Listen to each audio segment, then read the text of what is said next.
2, longueur d'eau de 274 mètres.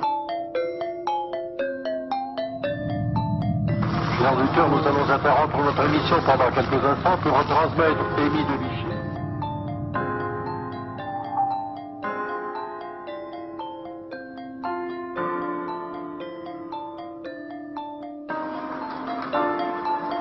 Le Radio Journal de France et l'élite.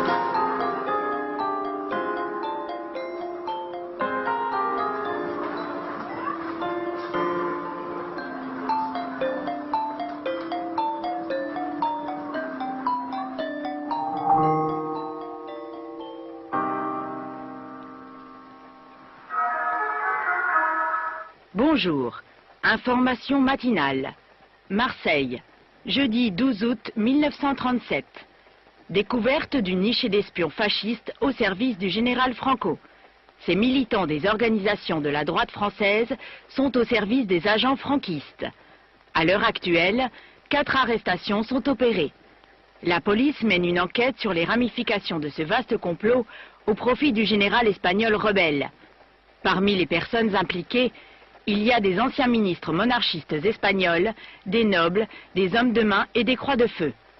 Les détenus sont des employés de la poste centrale Colbert qui travaillaient pour les espions Henri Maillor de Montrichet, militant des Camelots du Roi, et José María Lasosa Dilla, soi-disant avocat de Barcelone.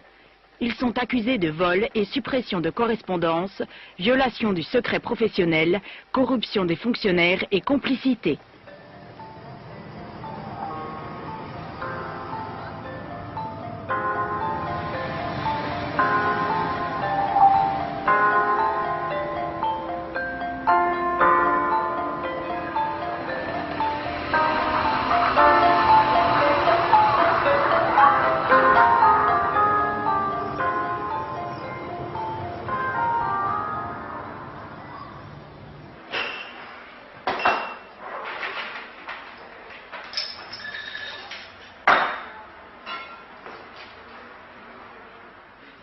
Como marinero de la compañía France Navigation, ¿conocía la existencia de espías de Franco en Marsella? ¿En Marsella? Yo le digo con rotundidad que no. Pensábamos que entre nosotros no había espías. Pero le diré que tiramos un buen número de hombres al mar. ¿Espías o no? Si no nos convenían, los echábamos al mar.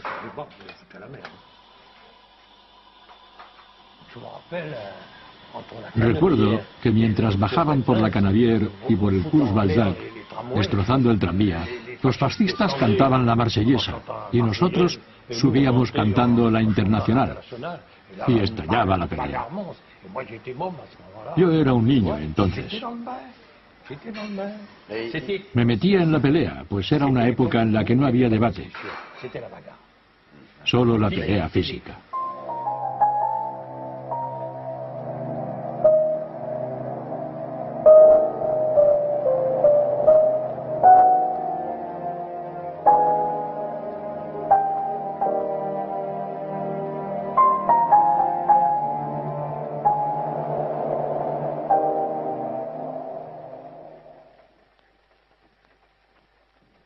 Selon les premières investigations, les 2 employés de la Poste, affectés au service de transmission des dépêches télégraphiques sur la Poste de Barcelone, ont soustrait plusieurs télégrammes chiffrés en provenance d'Alger et à destination de Valence, siège du gouvernement de la République espagnole.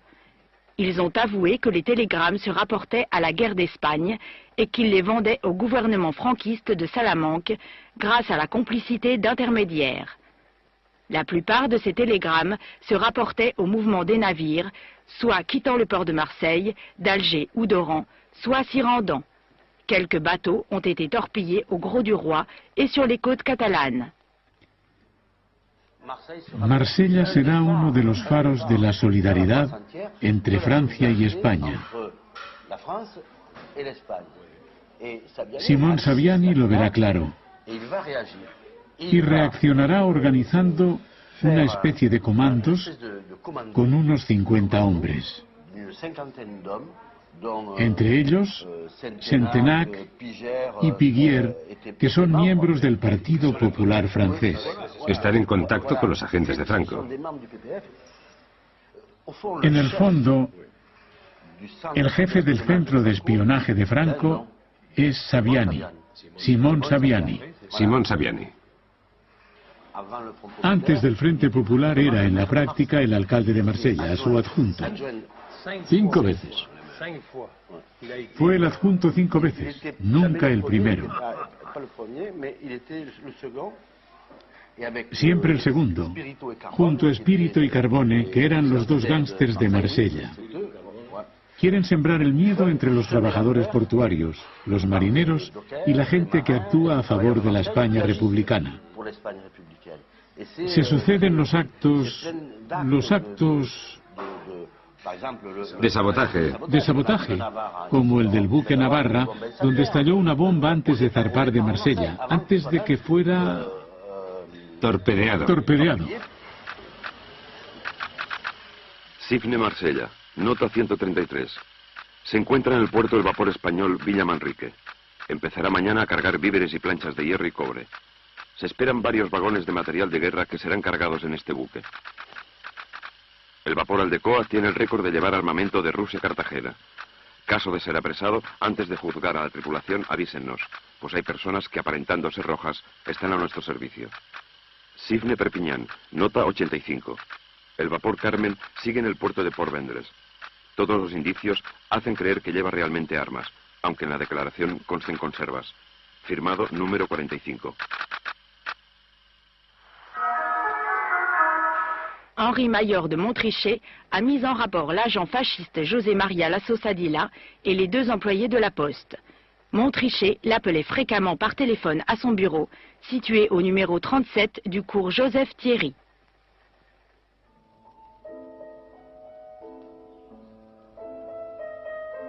Era un piso muy bonito, espacioso, burgués y tranquilo. Estaba en el mismo edificio y en la misma planta que el de la organización, en el mismo número 37 de la Cours Joseph Thierry. Cuando alguien me acompañaba a casa, me dejaba a cierta distancia para no comprometerse. Yo estaba a cargo del archivo donde se guardaba toda la información sobre los movimientos de los republicanos y también del tráfico marítimo. Me guardaba la llave en el bolso y no me separaba nunca de ella, ni cuando dormía.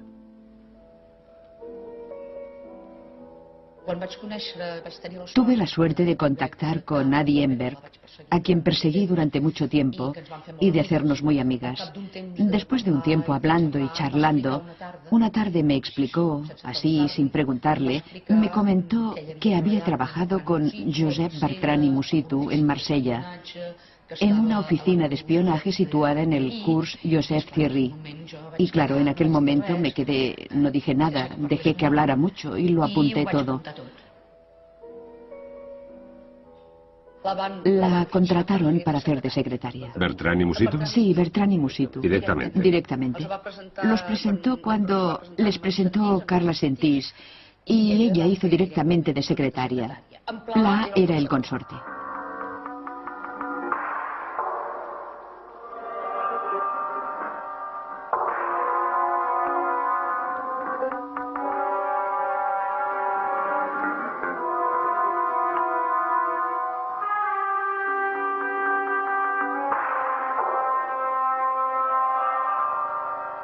Marseille, le 7 juin 1937, commissariat spécial de Marseille. Un centre espagnol de renseignement a été créé au 3e étage du numéro 37 cours Joseph Thierry, sous le contrôle total de M. Combo, ancien ministre espagnol, grand financier, très riche, et qui se déplacerait constamment entre Paris et Rome. L'intéressé, catalaniste convaincu et partisan de l'action du général Franco, soutiendrait éventuellement une restauration monarchique en Espagne. Se da una situación complicada por parte del gobierno francés. Oficialmente hay la orden de no intervención, que el Partido Comunista y la izquierda socialista denuncian, pero bajo mano se tolera cierta ayuda a los republicanos. Por ejemplo, hay informes en los que se ve que la policía aduanera no investiga a fondo, porque a menudo son ellos mismos los que organizan los transportes.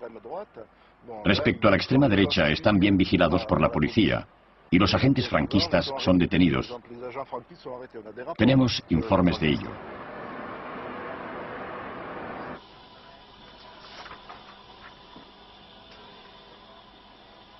Carles Sentís se quedaba tranquilo con Pla y olía mis colonias. Una vez me escribió en una servilleta: Madame la Marquise, je suis bien foutue. Todos querían quedarse a comer en nuestro piso, incluso Josep Bertrand y Musitu, que era quien lo dirigía todo. Llegaron a venir 6 o 7 personas cada día. Era mucho trabajo y yo no me veía con ánimos. Suerte que tenía una mujer que a veces me ayudaba, aunque solo fuera para ir a comprar. Lo que hacían estos espías no solo era vigilar, Pla vigilaba. Él hacía solo la vigilancia del puerto, la entrada y salida de los barcos, y hablaba con la tripulación, con la gente que acababa de llegar. Obtener información, elaborar informes. Cosa que se le daba muy bien, porque era que, digamos, un hombre que inspiraba confianza. Sentís y también Pla habían vigilado de noche las esclusas. Supongo que para... ¿Cómo descargaban las armas? Cómo descargaban las armas. Y luego había otros que iban más allá, que cambiaban las etiquetas de los containers, por llamarlos así, del material que llegaba para, digamos, sabotear el envío. Otros incluso llegaron a poner bombas. Se habían encontrado camionetas con pequeñas bombas caseras dentro para hacer saltar la carga, que incluso robaban, que se llevaban. En Marsella, Pla hacía lo que siempre le había gustado más: pasearse y hablar con la gente. Salía, bajaba por la Canebière, iba a bares del Puerto Viejo como el Cintra o el Glacier.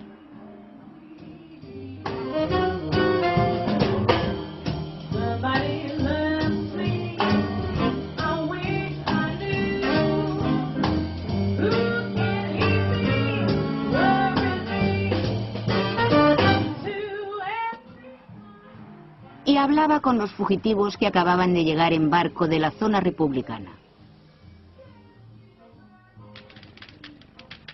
Le journaliste José Pla, ancien rédacteur politique, est l'un des membres du centre d'espionnage fasciste dans cette ville, au profit de la Catalogne fasciste. Homme de confiance de l'ancien ministre Cambó et de l'ancien ministre Ventosa, il est actuellement une personnalité soutenue financièrement par Juan March. Estos informes que ellos hacían después servían para bombardear barcos. Hubo muertos, pérdidas de cargamento y cosas importantes. Sí. Sobre eso, Enberg o Pla tuvieron alguna duda de tipo moral por haber colaborado en esto. Yo supongo que Pla sí. Pla sí, porque... ¿Y lo manifestó? Se ve... Josep María Llompart me explicó personalmente que una vez a él y a Moll les lloró después de una comida, de una cena. Incluso me dijeron que en el avión de Barcelona a Palma él había tomado whisky y que había bajado un poco bebido, como decía él, y que nada más bajar lloró.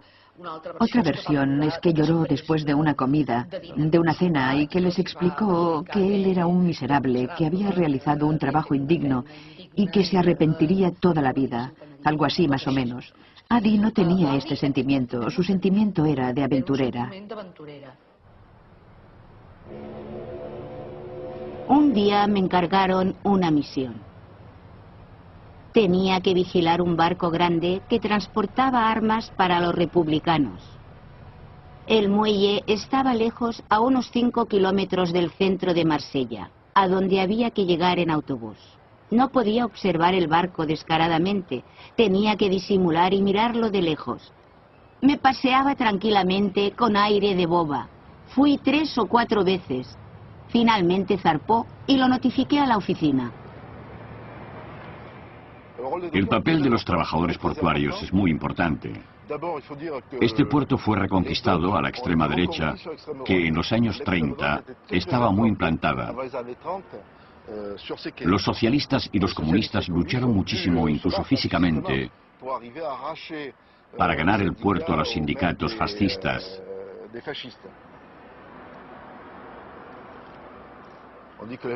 Los trabajadores del puerto son la punta de lanza de la clase obrera y de la solidaridad.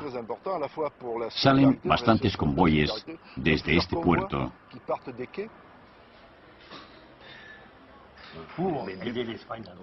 Para ayudar a la España republicana, Molino dice que quiere armas. Lo primero que hace Molino es contactar con los truhanes. ¿Sabiani? Carbone y Espíritu. Eso, Carbone y Espíritu. Sabiani no, Carbone y Espíritu, los gángsters.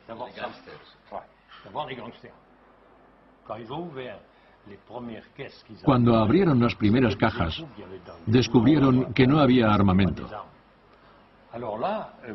Entonces Molino, con un equipo de camaradas de los más fuertes, una veintena de marineros y trabajadores del metal, se presentó allí y consiguió que le entregaran las armas.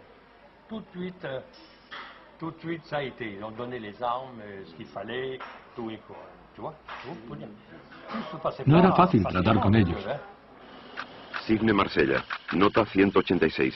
Está cargando camiones Ford el vapor de la Transmediterránea Villa de Madrid. Dicen que los lleva a Barcelona y seguramente será para transportar canalla marxista. El barco está pintado de gris claro y amarillo y la chimenea es negra con una franja blanca. Lleva una tabla con el nombre Villa de Madrid, amarrada con cordeles. Se supone que cuando salen del puerto quitan la tabla y ponen otra con otro nombre. Es un barco muy alto y por lo tanto muy fácil de ver en la distancia. Bueno sería que el Canarias le echara mano y se lo llevara. Arriba España, viva el general Franco. El 20 de febrero se celebró el funeral por Marcel Basset, muerto en el barco torpedeado, el Navarra, que transportaba víveres a la España republicana. Basset, que era el responsable de esta carga, murió. Esto sucedió el 8 de febrero. Y el día 20 se trajo el cuerpo de Basset a Marsella. Al funeral asistió todo Marsella, unas 60.000 personas.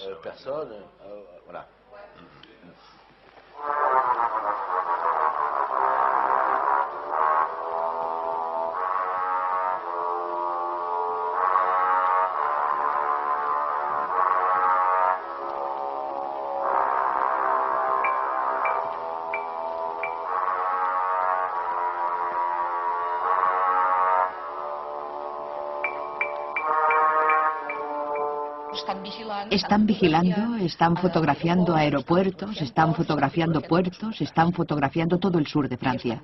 Y están viendo cuál es la situación estratégica y logística de Francia. Es aquí cuando el gobierno francés empieza a tomar cartas en el asunto, cuando cierran la oficina de Marsella y empiezan a vigilar más estrechamente en Biarritz. Es entonces cuando se produce la gran estampida de espías. A algunos los meten en prisión, pero otros escapan a tiempo, como Adi y Pla, que no son agentes importantes. Ellos escapan. Toda esta información en manos de los alemanes podía ser relevante en el futuro, ¿no? Exactamente. Cuando lo leí me quedé muy sorprendida. De hecho, sirvió para preparar la Segunda Guerra Mundial.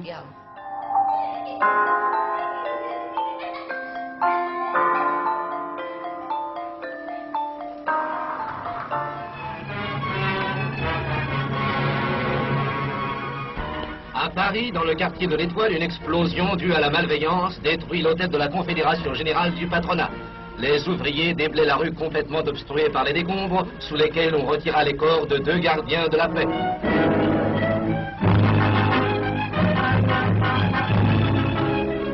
Presque au même moment, dans une rue voisine, une seconde explosion se produit et détruit en partie le siège du groupe des industries métallurgiques. Ces 2 attentats ont provoqué l'indignation générale.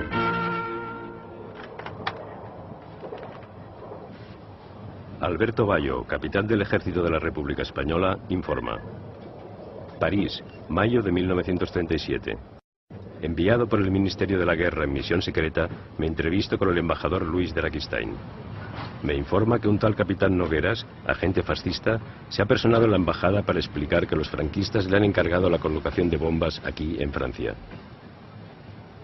Los objetivos son edificios y domicilios de gentes de derechas para que el pueblo francés crea que son actos de los rojos españoles.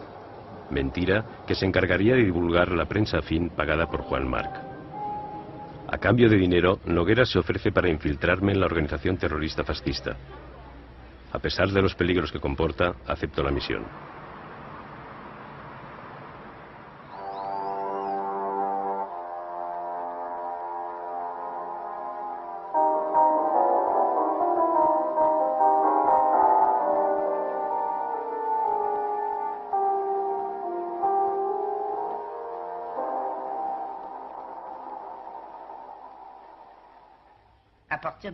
A partir de 1936, los fascistas franceses podrán contar con un nuevo apoyo de personas que aportarán una ayuda considerable a Franco.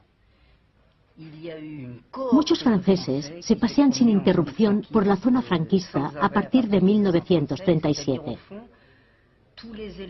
Son todos ellos elementos políticos e ideológicos que bajo el régimen de Vichy tendrán un enorme poder de decisión.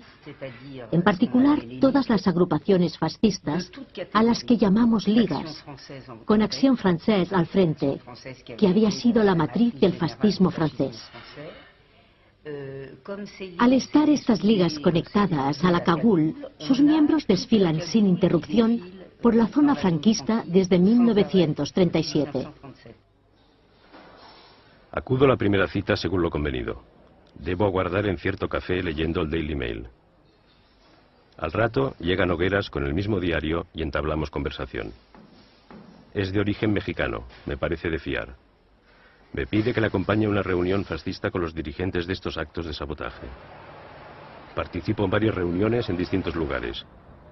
Me gano su confianza y consigo que me den infinitos datos de 1000 cosas que interesan a nuestro gobierno. En una de estas reuniones se toma el acuerdo de colocar unas bombas en un tren correo francés.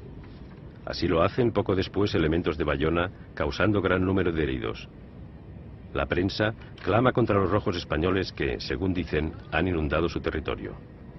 Cuando hay alguna novedad, la sección de sabotaje se comunica con Nogueras por medio de anuncios amorosos en l'Humanité los días 4, 14 y 24 de cada mes.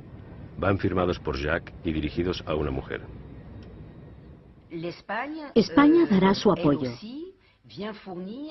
Por ejemplo, habrá un trabajo común con quienes yo llamo los sicarios de la Cagul, es decir, los hombres de navaja y pistola, a quienes se los moviliza en el aeropuerto de Toussaint-le-Noble en 1937 para venir a bombardear aviones estadounidenses al servicio de la España republicana. Le pavillon de l'Allemagne est inauguré en présence de M. Paul Bastide par le Dr Schacht, ministre de l'économie durable.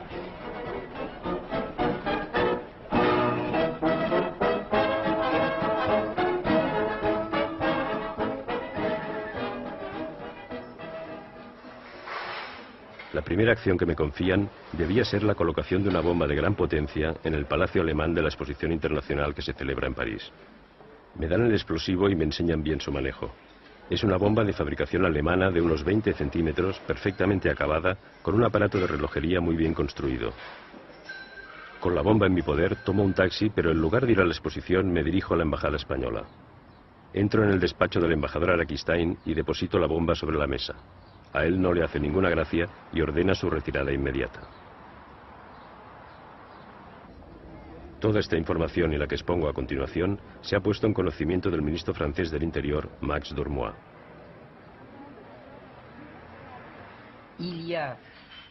Hay con la España franquista, como con Italia y con Alemania, un tráfico de armas considerable.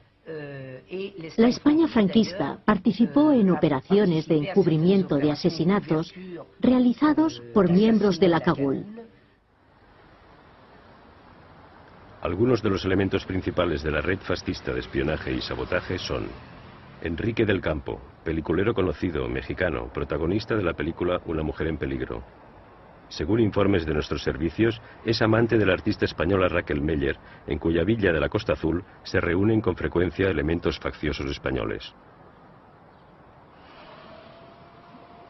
En Irún destaca el capitán alemán Grant, pertenece a la Legión Negra, organización de espías nazis. Cuando Grant descubre tras intensos interrogatorios que algún sujeto es dudoso, lo elimina tranquilamente sin dar cuenta a nadie. Bajo control de Grant está el comandante Julián Troncoso, de 45 años, 1,70 de estatura, complexión fuerte, frente despejada y poco pelo. Tiene el rostro picado de viruelas, aunque se nota poco.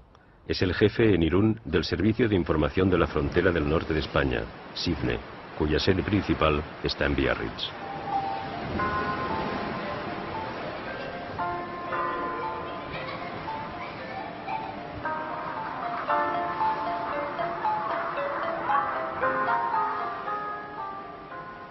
Rapport secret. Commissariat spécial d'Andaï. Villa La Grande Frégate à Biarritz. L'activité du service d'espionnage franquiste, qui semble avoir pris de plus en plus d'importance, se serait consacrée à l'information dans tous les domaines, politiques, économiques et militaires.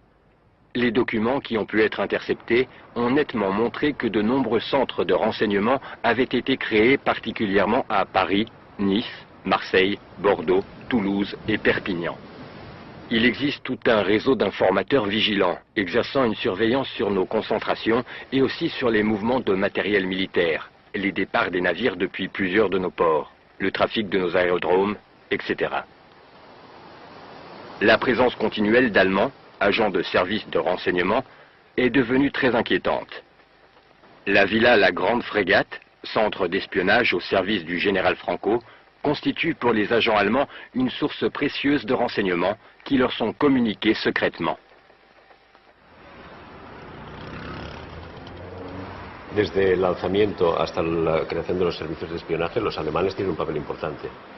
Sí, ellos quieren montar un servicio de información en parte para ayudar a Franco y para participar en la guerra de España, pero también, y es muy importante, para vigilar a Francia. A ellos les interesa también mucho Francia, porque es el enemigo potencial, o por no decir el enemigo secular de Alemania. Entonces, ellos establecen una red bastante amplia en Francia, aprovechando un poco lo de la guerra civil. Y de hecho, la policía francesa y los servicios de información franceses en la zona de aquí de Biarritz, de San Juan de Luz, están muy atentos, les preocupa más la participación de los espías alemanes e italianos, casi más que los franquistas.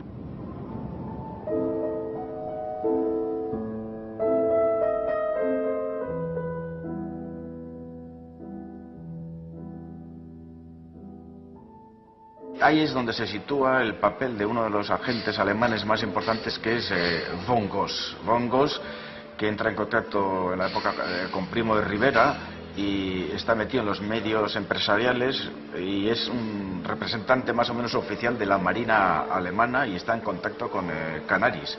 Poco después se forma, años después se crea el Abwehr, el servicio de información militar del ejército alemán, y von Goss pues es un agente reconocido, y nada más estallar la sublevación, von Goss viene a Biarritz y entra en contacto con el conde de los Andes, y él organiza los servicios alemanes en contacto, claro está, con toda la conspiración franquista.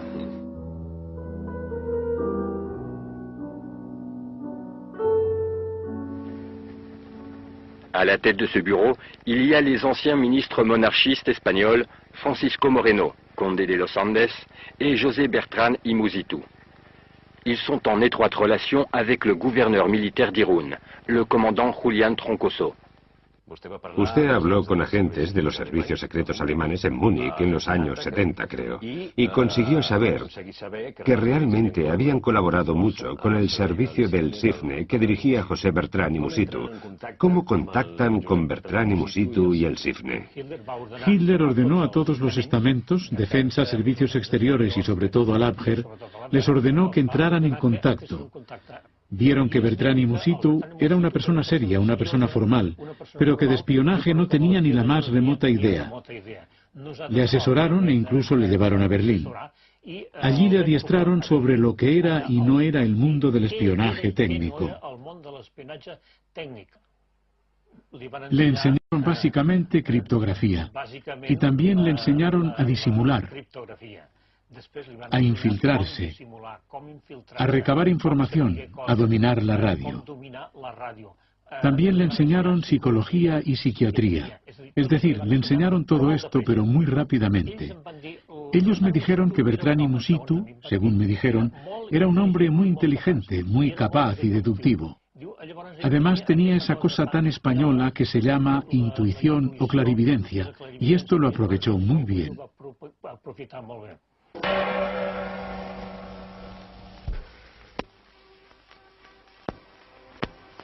Un avió de la línia comercial Air Pyrénées, controlada i dirigida pel govern francès, que assegura les comunicacions postals i comercials de França amb un país, Bilbao, reconegut pel govern legítim de la República Veïna, ha estat tirotejat i abatut pels avions feixistes quan aquell es dirigia a Bilbao portant 5 passatgers, entre ells una dona. Gràcies a la magnífica habilitat del pilot, que també resultà ferit, s'evità que coneguessin una mort terrible. Veieu l'ocell ferit a traïció pels dispars d'aquells que no tenen en compte les lleis internacionals que protegeixen les línies comercials aèries. Una darrere l'altra, tots són proves de la mentalitat agresiva del feixisme. Comunico al presidente de Francia que un avión de Air Pyrénées ha sido atacado y derribado por 5 cazas alemanes al servicio de los rebeldes. Elevo a vuecencia una respetuosa y enérgica protesta, encareciendo intervención inmediata. Le saludo afectuosamente José Antonio Aguirre, presidente de Euskadi. L'enquête a révélé que c'est l'émetteur de la radio clandestine, situé dans la villa La Grande Frégate, qui avait facilité l'attaque de l'avion d'Air Pyrénées assurant le service Biarritz-Bilbao le 26 mai dernier. Et ce, par l'intermédiaire de M. Louis Chevalier de Faux, croix de feu notoire, et propriétaire d'une villa située aux environs de l'aérodrome Biarritz-Parme, qui a prévenu par téléphone du départ de cet appareil attaqué par des avions nationalistes. Bueno, Air Pyrénées es una compañía que crea el gobierno vasco con dinero del gobierno vasco, lo único que la forma como una compañía francesa y pone algunos testaferros que son franceses. El tema es, bueno, la necesidad de comunicarse. O sea, el gobierno vasco necesita comunicarse con Francia, donde tiene sus servicios y tiene sus contactos y necesitan pues el abastecimiento, necesitan relaciones diplomáticas, políticas, etcétera, etcétera. Entonces hay que tener en cuenta que Irún y San Sebastián caen en septiembre del 36, caen muy pronto. Y este avión es estrechamente vigilado por los espías franquistas, por Troncoso.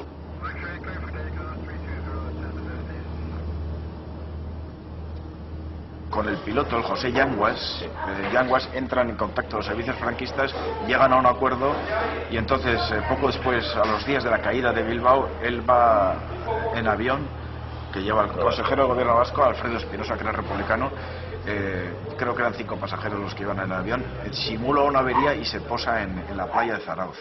Una playa en la que sabía que iba a venir, porque habían quitado hasta los toldos para que pudiese aterrizar, ¿no?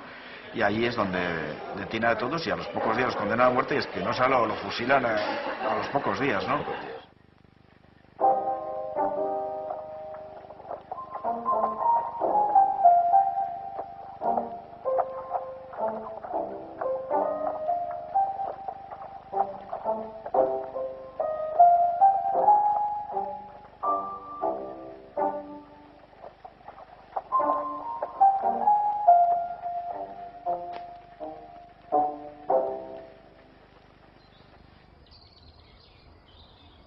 Aquí la mayoría de la gente era petenista y sobre todo los curas eran de extrema derecha. Los curas mandaban. Mandaban todo aquí, en todos los... Bueno, en nuestros pueblos no mandaba el alcalde, ¿eh?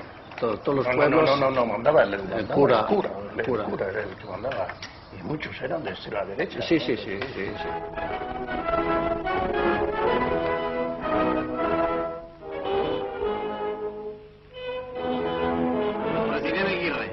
Baixar de l'avió i posar peu en terra catalana, donar un Visca Catalunya!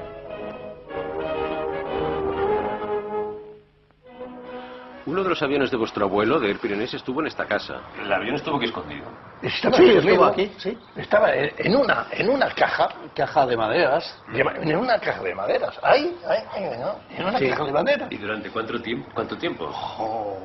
Desde el 40... yo creo desde el 39 al 43, o sea, 4 años. 4 años. Sí. ¿Y eso los alemanes aquí instalados en la casa? Claro, que había alemanes, el oficial ahí, y los dos Y pasaban todos los días al lado del avión. La caja iba hasta el fondo de... Esto no existía. No existía. Y ahí está. ¿Y lo sacaron con la caja o rompieron la caja? ¿Cómo fue? No, Sí, rompieron la caja, sí. O sea, cuando apareció el avión debió ser aquí la gran sorpresa, ¿no? Sí, ya te digo, cuando quitaron en la caja, cuando después de la denuncia, ¿no? Quitaron dos o tres maderas, ¿no? Maderas, y nosotros estábamos todos allí. Sí, entonces vimos por la primera vez. Y los vecinos también vinieron para ver. Un avión en una casa no está mal, ¿no? Estos son los alemanes. Los alemanes que pusieron la cola encima de un camión. La cola encima del camión. Y se lo llevaron arrastrando. Sí, arrastrando, sí. Y entonces arriba bueno, era el piso. Sí, era el piso. Las ordenanzas alemanas vivían ahí. Ahí dormían, o sea que encima del avión. Encima del avión. Pues sí.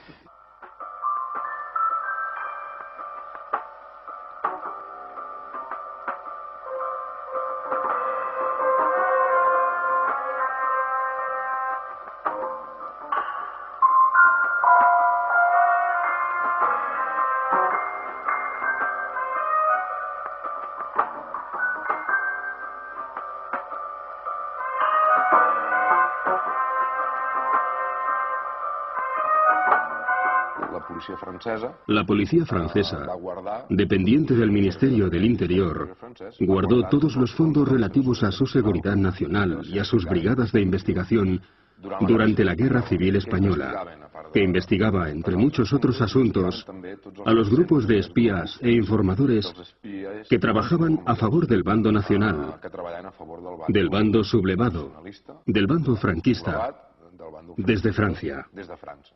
Existían unos servicios centrales muy potentes en París dirigidos por José María Quiñones de León, que había sido embajador en Francia y recibía financiación por parte de grandes empresarios de derechas de la Lliga Regionalista Catalana, como el mismo Bertran y Musitu y Francesc Cambó, ambos fundadores de esta formación política.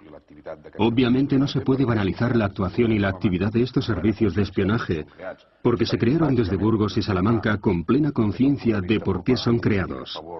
Básicamente para informar desde un punto de vista propagandístico a favor de Franco y de sus tropas en plena guerra civil, y también para informar a los servicios secretos y militares de las actividades de la retaguardia republicana. Pepe Quiñones de León era mi tío abuelo, es decir, el abuelo de mi madre. Era amigo íntimo del rey Alfonso XIII, fundó la embajada española aquí en París con su propia fortuna. Era un señor gordito, con una nariz un poco imponente, pero muy elegante y de otra época totalmente, siempre bien vestido, que haga calor o frío, siempre con corbata, guantes, todo lo necesario. Cuando se proclama en España la República, él hizo bajar la bandera de la embajada. No sé dónde pasó el resto del tiempo que duró la guerra civil. Supongo que en París, más bien, pero sin hacer nada. La prensa comentó que durante la guerra su tío abuelo colaboraba con Franco. Hablan aquí de los que son agentes de Franco en el espionaje. Sí. Pero mi tío abuelo no tenía nada que ver con Franco.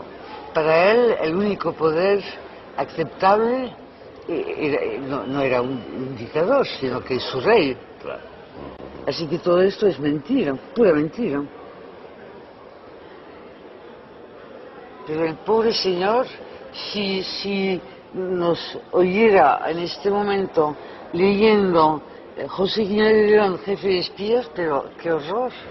Bueno, por eso está usted No, para... pero, ¿cuál es el periódico? Esto es l'Humanité, los agentes de Franco en París.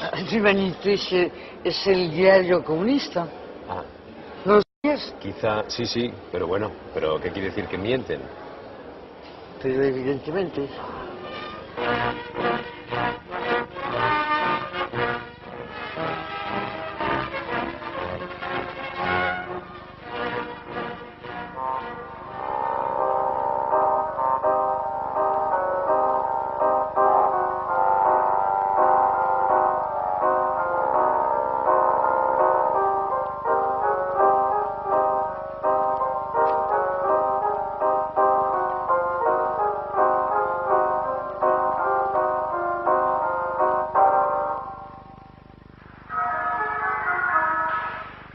Brest, 20 septembre 1937.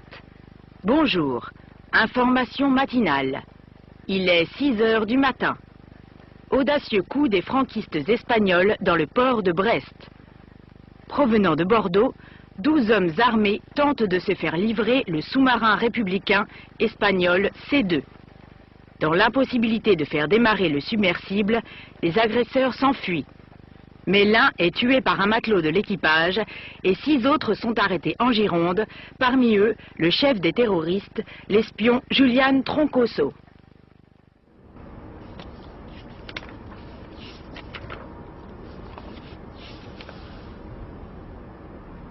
Al anochecer, nuestro comandante tocaba la armónica encubierta. Luego deduje que esa era la señal para empezar el asalto. Vimos acercarse una embarcación a remo en la que iban 6 hombres con gabardina. Entre ellos reconocí al comandante Julián Troncoso. Pidieron permiso para subir a bordo.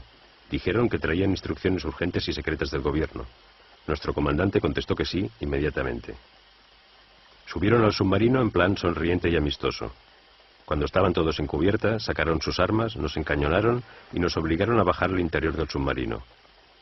Poco después, llegó una segunda barca con 6 hombres más. Tras dominar a los 10 marineros que estábamos a bordo, Troncoso y algunos de sus hombres fueron hacia la cámara de mando para poner en marcha el submarino y llevárselo. De repente, se vieron sorprendidos por los gritos del cabo Angosto, que se había escondido en la torreta. Desde allí arriba dominaba la entrada a la cámara de mando y amenazaba con matar a cualquiera que se acercase. Troncoso, pistola en mano, intentó forzarnos a entrar en la cámara. Pero Angosto, acérrimo republicano, seguía gritando que mataría a cualquiera que lo intentase. En ese momento hubiera matado a su propio padre, así que preferimos morir por las balas de Troncoso que por las del compañero Angosto. Troncoso perdió los nervios y ordenó lanzar gases lacrimógenos a la torreta. Pero Angosto rompió el cristal, sacó la nariz y esperó a que los gases se disiparan. Cuando los asaltantes creyeron que Angosto estaría ya sin sentido, uno de ellos subió por la escala hasta la torreta, pero en cuanto asomó la cabeza, Angosto lo mató de un tiro a bocajarro.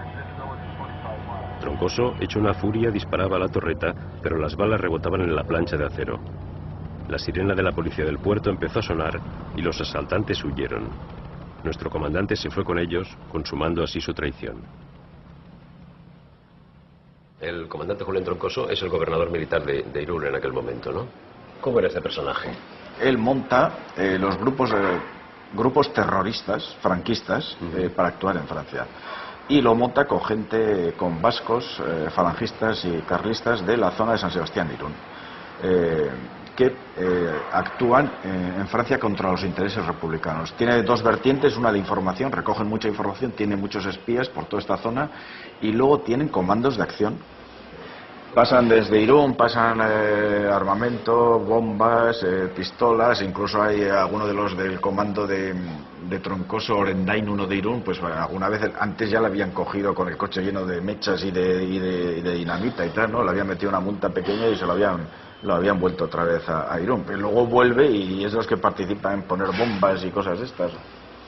Luego hay un informe de la policía francesa en que dice que se dedican aquí con un millonario inglés a hacer orgías aquí en el Chateau de Brindos, que es una zona residencial de lujo, de tipo homosexual y cosas de ese tipo. O sea, yo me imagino que en aquella época serían, pues eso, los aventureros, rompedores, gente joven y falangistas.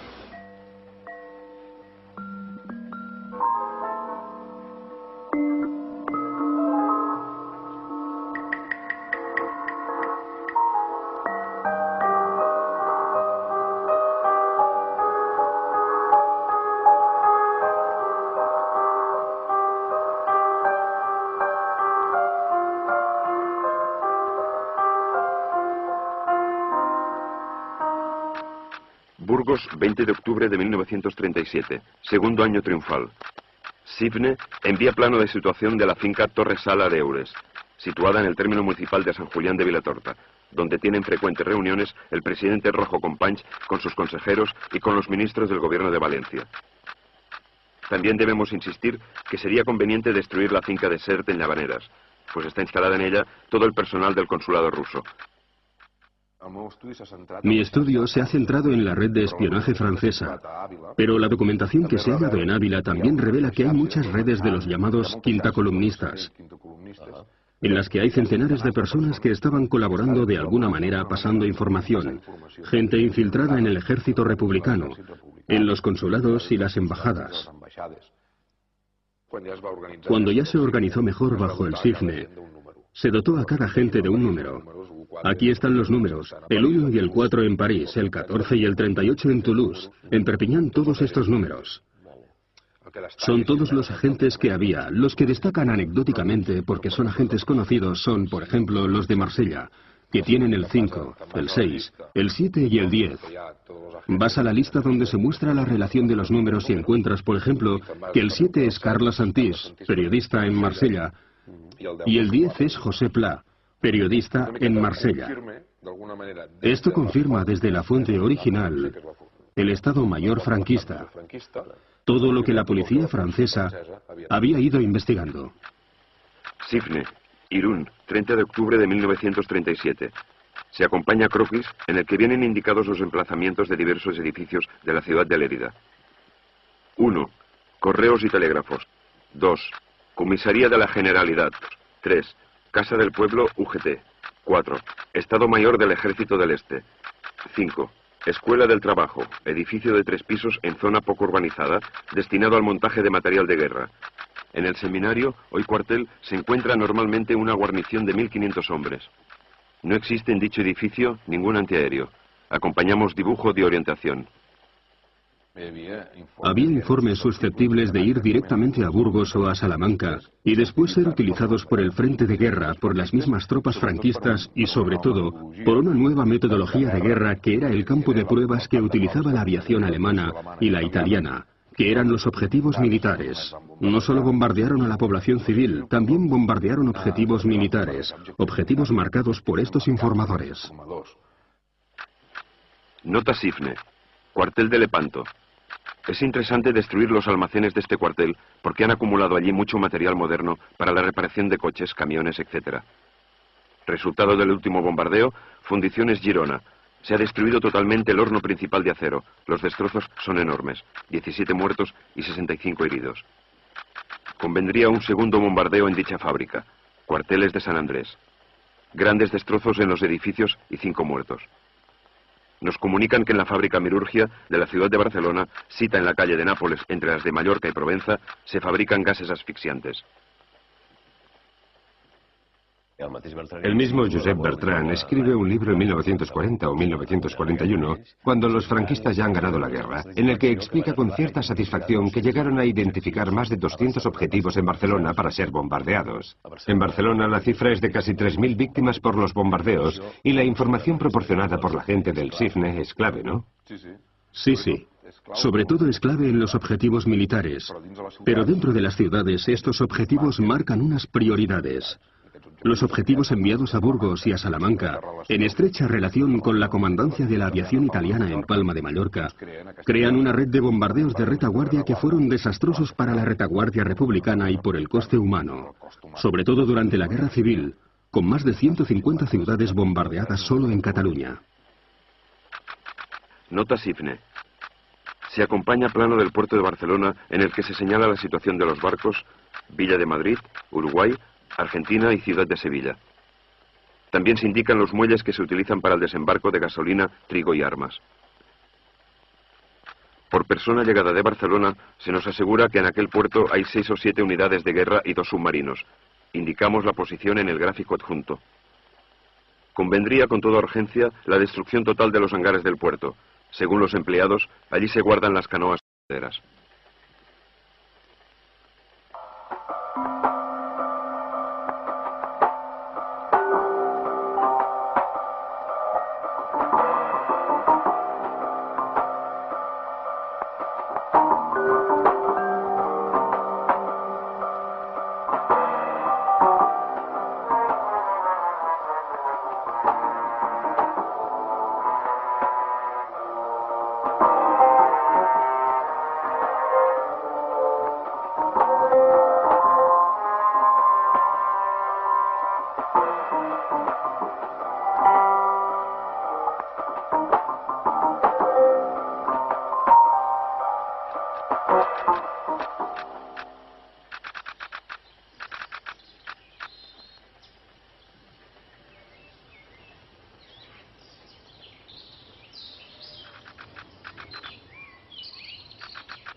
Usted conoció bien a José Bertrán Musitu y prefiere mantener hoy el anonimato.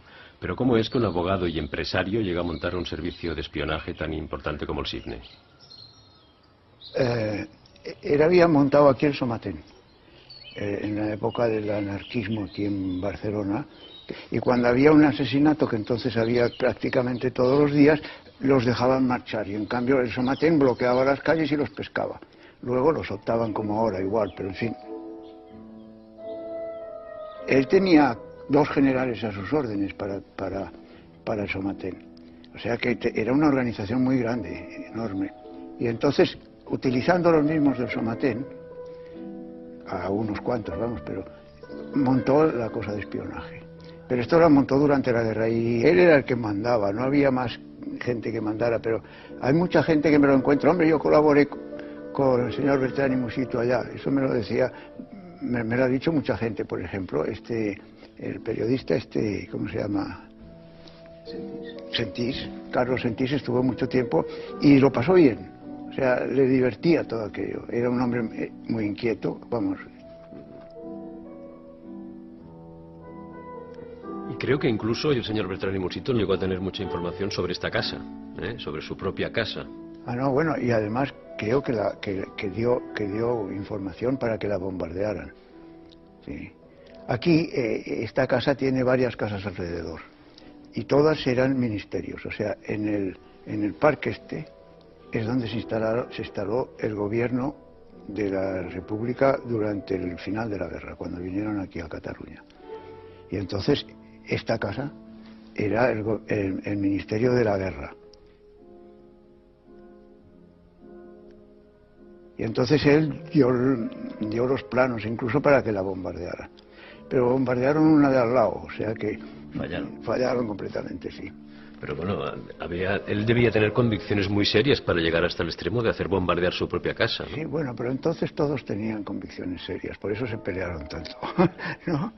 Yo creo que entonces era una guerra de filosofías, pero a vida o muerte. Y entonces todo el mundo se creía que era una cruzada, vamos. Cuando volvieron después de la guerra, ¿la casa cómo estaba? Bueno, la casa estaba, pues de pronto, todos estos salones estaban divididos para poner oficinas y cosas de estas. En los parqués estos todos estos son nuevos, porque todos habían hecho fuego encima y estaban hechos un asco. Estaba montada para ser oficinas y nada más, ¿no? Y luego habían hecho un refugio que ahora les puedo enseñar, si quieren. ¿Un refugio antiaéreo? Antiaéreo, sí. Y tiene bastante gracia porque el refugio, bueno, había ya unos túneles aquí, pero de siempre. Y entre un túnel y otro hicieron como una galería, y ahí había cuartos de baño. Hay una casa que está encima, que era de una hermana de Bertrán Musitu, o sea, era una Bertrán Musitu, y allá estaba el Ministerio del Aire. Y entonces habían hecho un ascensor para que bajaran desde arriba al refugio también. Y en el refugio había 2 cuartos que cada uno tenía 4 camas. O sea, por si tenían que dormir. Pero yo creo que los bombardeos podían durar 1 hora o 2, entonces, como mucho. Y además las bombas no eran nada, ¿eh? Bueno, no eran nada. En Barcelona hubo 2000 y pico de muertos en toda la guerra. Sí, pero es que si a uno le cae una piedra desde arriba también lo mata, ¿no? Quiero decir que 2000 y pico de muertos en una guerra de 3 años. Sí. Y además supongo que debían tirar muchas bombas en un punto concreto, que debían ir haciendo así, ¿no? Mientras pasaba el avión, ¿no? ¿Usted sabe si el señor Bertrán Musitu nunca tuvo algún tipo de duda moral por el trabajo que estaba realizando? Nada, en absoluto. Al revés, yo creo que al revés.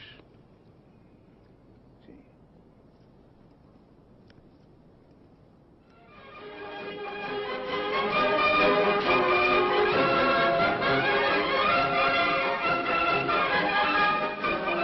Los himnos triunfales no bastan para ocultar la enorme destrucción sufrida por el país.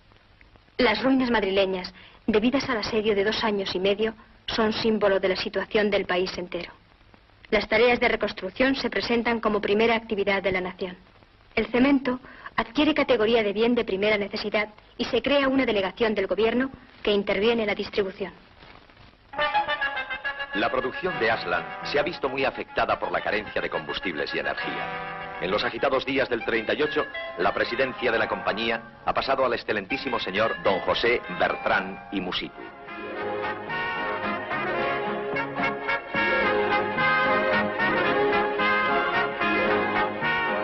Aslan participa activamente en este plan de infraestructura nacional, colaborando en el montaje de una fábrica de cemento a pie de obra para la construcción del pantano del Generalísimo en el río Turia.